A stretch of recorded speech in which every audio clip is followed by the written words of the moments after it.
Right,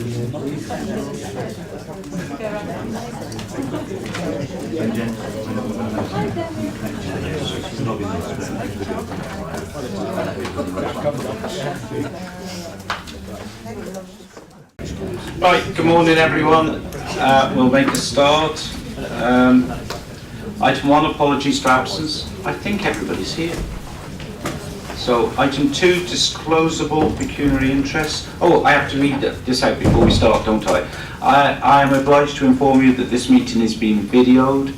Members of the public are entitled to record the proceedings and are requested to give prior notice so that any additional measures that may assist in being put into place, any member of the public who has any concern should raise them now. So that's done. Where's he disappeared? Steve Jarnley is... He was in a meeting earlier this morning. He's definitely in the building, but yeah, we'll see. But you may or may not get here then. So disclosable pecuniary interests, nobody seems to be shouting. Item 3 of the minutes, can I sign the minutes as to record? Everyone happy? Right, thank you. Item 4, public question time. Now we have got some public questions. Okay, it did tell me which order to take them in. Mr. Chris Lemon. Yeah, there you are.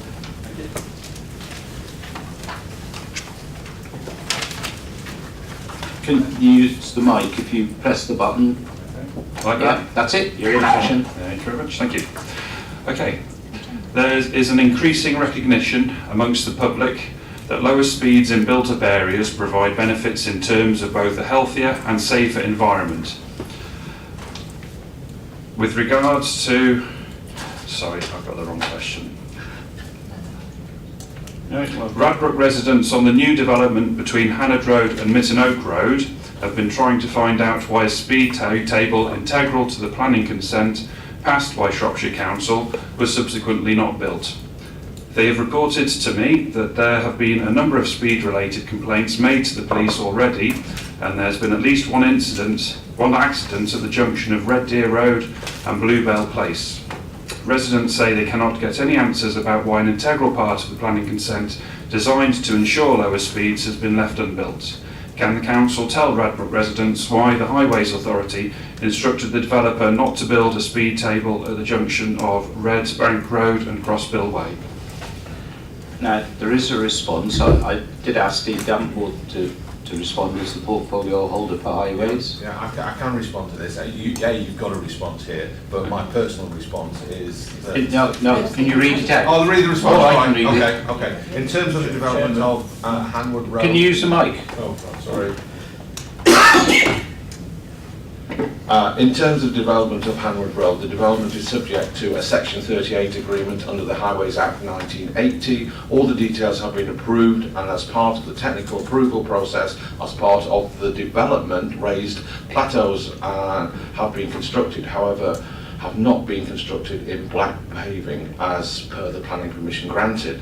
The variation of the details of the construction of the road have been agreed on site with local highways inspector, and we are satisfied that the safety to all road users have not been compromised as a result of the amendments. The variation of the details have also been subject to review of local government ombudsman and found acceptable.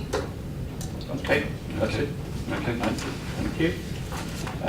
Then there is a question from Stephen Malloy, which is about Maze Lands. Now, this has been answered before. There is a response, and there will be a full response sent to him today. Is that going to be circulated so members? Yes, it will be, yeah, so that will be circulated to members. Right. And then, so that's the public questions. Chairman, can the public questions and answers be circulated? I have no problem. Yeah, so they'll be circulated, right? And then there is a member question, so we're on to item 5 now, member questions. So Councillor Julian Dean has got a member question. Thank you. So the original question was with regard to the local plan review. The current preferred sites consultation document includes a sustainability appraisal report and associated appendix of site assessments that have been challenged by Oswestry Civic Council, Civic Society and by myself. Both the scoping of the sustainability objectives into criteria and the subsequent differences between these scope criteria and the actual ones used has been challenged. So what is the view of the relevant portfolio holder and leader with regard to the efficacy of these documents? Right, and I'm going to ask Councillor Rob Macy to respond, and there is a written, if he's got it. I was going to say, I've got a written response for you because obviously it's quite a technical question that you're asking on that one. And it's Shropshire Council believes the sustainability appraisal process for the local plan review is robust and appropriate. The sustainability appraisal scoping report was consulted on in late 2016 and included 16 sustainability objectives for use in assessing emerging policy options. This consultation also included how these 16 sustainability objectives should be translated into appropriate criteria to assess the various site options to ensure meaningful outcomes. After this consultation, which included all statutory bodies, the scoping report was published in January 2017 and has been used for all the subsequent local plan review documents. The Council therefore considers that the sustainability appraisal of the preferred sites consultation document has been carried out correctly and fulfills the requirements of the Environmental Assessment of Plans and Programmes Regulations 2004. The sustainability appraisal has informed the overall site assessment process, which has led to the selection of the preferred sites currently being consulted on. This is an important statutory duty of the Council, and the outcome of the sustainability appraisal for the individual sites has been weighed in the balance against other considerations. All the documents for all stages of the local plan review carried out so far are available on the Council's website, so everything has been consulted on, it has been put out there and is publicly available. So, Thank you. So to just dig into that a little bit, the actual... You're not actually allowed to come back. Oh, well, I was last time I asked to come back. Well, I was being generous then. Well, in that case, can I pass on these documents to point out the failure that actually those sustainability objectives are not translated into the criteria? Well, There's some no, missing. no, we're not. You can I'll hand the documents in, but yeah, we're not going to have that debate here. Right, thank you. We move on. Item 6, scrutiny items. I don't think there are any. Item 7, draft private rented sector housing enforcement policy, introducing civil penalties and rent repayment orders for consultation. Councillor Lee Chapman. Thank you, Leader. I'll keep it brief as this is a document that's going out to consultation. Members should be aware that under a new Housing and Planning Act came out in 2016, we as a local authority have the opportunity to take the benefit of additional enforcement approaches to landlords within private sector housing. I should say, and as members of the press here, that this is no reflection of the generally high standard of the private landlord sector in Shropshire. We have some very good landlords who invest in their properties and look after their tenants. This is on those rare occasions where we have criminal, rogue and irresponsible landlords, and this is an opportunity, subject to the consultation, for us to draw on those additional measures that we can take against those, including and up to civil penalties of up to £30,000. The recommendations are before you. I'll take any questions. Right. But this is a consultation document, so when will it come back, do you think? Is it a 6-week sort of consultation? It's 8-week consultation. Okay. Right. Nobody seems to have any queries on that, so can I just see everyone in favour then, please? Right, clearly that's passed. Item 8, Shropshire Schools Funding Formula 2019-20. It's under Councillor Nick Bardsley, but I think Nick is going to suggest Ed Potter does it. Thank you, Leader. This report, or a very similar report, comes every year at about this time of year. Last year it was a few days earlier in January to approve the recommendation from Schools Forum for the funding formula for this next year. The relevant meeting of the forum was on the 22nd of November. I wasn't there, Councillor Ed Potter was, so I think it might be better if he presents the recommendation. Thank you. Thank you very much. As Nick said, the paper before you today is to consider specific funding arrangements for the financial year 1920 for maintained schools and the academic year 1920 for academies. The Education and Skills Funding Agency requires the proposed formula to be politically approved by mid-January, which is whereabouts we are now. A bit of background: last summer a meeting with heads, business managers and school governors of Shropshire schools and academies, and a consultation on the proposed funding formula was launched, and the results of the consultation were considered by Schools Forum at their meeting on the 22nd of November. Schools Forum has a statutory, consultative and advisory role in respect of schools funding, whilst the responsibility for determining the approved funding formula rests with the local authority. Schools Forum is made up of heads and governors from a broad spectrum of Shropshire's maintained schools and academies, and puts a great deal of work and commitment into delivering a very high standard of education for our children in Shropshire.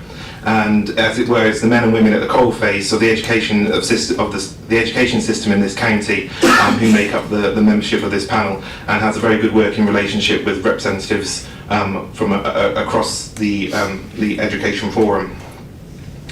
In November, those at the school forum meeting, representatives were asked to consider and agree a number of additional specific technical arrangements for 1920, designed to align the local funding formula for Shropshire schools and academies as closely as possible to the national funding formula, which included supporting the high needs block to offset significant cost pressures in this area. And I believe Task and Finish is about to be set up to look in depth into this, the pressures in this particular area, as it is not just a Shropshire issue, but a broader issue. And we heard at Schools Forum a consultation with the F40 group of lowest funded and special needs block funding, so that will be going forward in the coming months. During a series of votes, after considering the responses of the consultation, Schools Forum agreed to recommend and support the proposals, which delivers funding for Shropshire schools and academies, and I hope Cabinet will also support these recommendations as per your paper, which I think are on page 26. Thank you. Councillor Roger Evans. Thank you, Chairman. I note there was going to be another paper on the agenda today, but it isn't here, although it's mentioned in the budget consultation, considering transport savings and savings £700,000 in the next academic year. I assume that will be coming in February or sometime after that. I've got another couple as well. Do you want me to continue and ask? Well, we'll do that one first then. All right. Right, Nick? It's scheduled to come to the February meeting, Leader. Right. Yeah. Thank you, Chairman. I note in the funding formula that some 36 smaller schools will not receive all the monies due to them under the formula. And I know it was discussed at the Lord Hill meeting, but I think it does need to be highlighted that some of the smaller schools, due to the way it works, will not receive all the monies that they would have had under the funding formula. But can I be told how much grant does Shropshire Council receive for its schools, and how much of this grant is distributed as lump sums to our schools? And finally, has any school in this current year had to set a deficit budget? Thank you, Chairman. And I don't know who to ask to answer that. I don't know if Answer whatever suggests. we'll try now, but we may well have to give you a written response with the actual details. That's going to be my answer. I mean, I think the answer to the last question is yes, there are a few schools that have put in a deficit budget this year. We can tell you precisely how many, but I'll get that to you later. And the other question, I don't hold all of that information in my head quite precisely, but we can answer those outside of the meeting. So when you respond to Councillor Evans, can you make sure it goes to everybody? Yes, will do. Thank you. Okay, so you're happy? Right, so I don't think anybody's sort of got to say anything. I mean, it's a standard usually item on the agenda, because we usually do go with the Schools Forum suggestion. So unless anybody's got anything else to say, we'll move to the vote. Right, all those in favour then of the recommendations? Right, thank you very much. That's clearly passed. Over the page, we're being asked to exclude the press and public, so I'm quite happy to move that. Can somebody second it? Right, and just see all those in favour. Right, thank you.